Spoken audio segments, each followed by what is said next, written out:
একি এ পারলে কিসের জন্য? তোমার সব ছেলেকে পানিতে ফেলে দিয়ে মারি ফেলবো, আর আমার ছেলেকে সুখে শান্তিতে রাখবো, বুঝছো? একি ওকে না এ পারলে মধ্যে দিলে মারা যাবো। চুপ থাকো তো, নিজের নিজের জায়গায় বসে থাকবা, একটা কথা কবা না।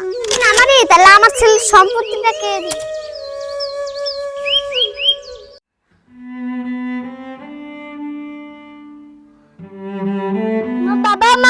আমার বাবা মা আমাকে পালিয়ে দিয়ে গেল না। অর্কেস্ট্রা বাজা। এখন জাল টাল গুছিয়ে নিয়ে আমি বাড়ি যাবো। তো কি একটা পাল্লার মধ্যে বাচ্চা, যাই যাই ওটার বগলে যে দেখি। আরে বাচ্চাটা আমার মরে যাবে, তাড়াতাড়ি আমি লুঙ্গি টুঙ্গি খুলে জাপ দিই।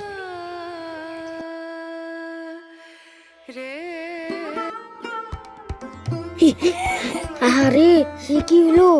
এখন এই বাচ্চাটা এখন কি করবো?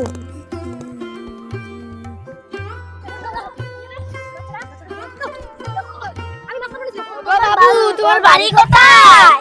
আর এখানে কি জেনে আসলাও? আচ্ছা আমার সব মা আমাকে পালিয়ে গেছে, বা আমার বাড়ি কোন নাই কে? চলো মধু, তুমি আঙ্গ বাইতে যা থাকবে, চলো।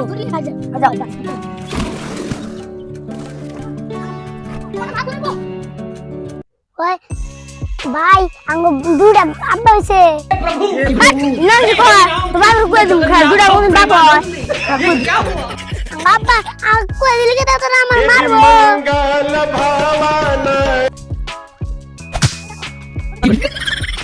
তোর হাত পোলা কি ধরা দেবো?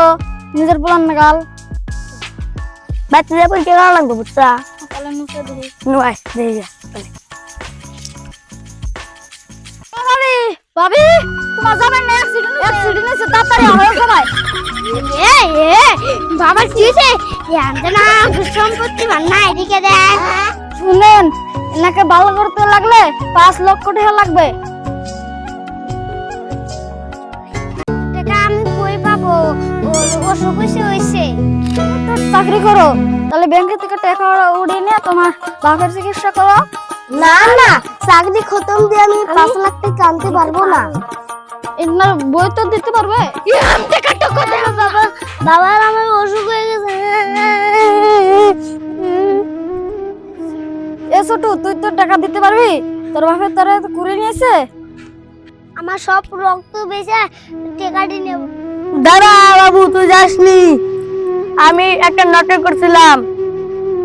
বাবা তোমার অসুখ ভালো হয়ে গেছে। তোরা আমার নিজের ছেলে, তোর আমার ঘিন লাগলাম।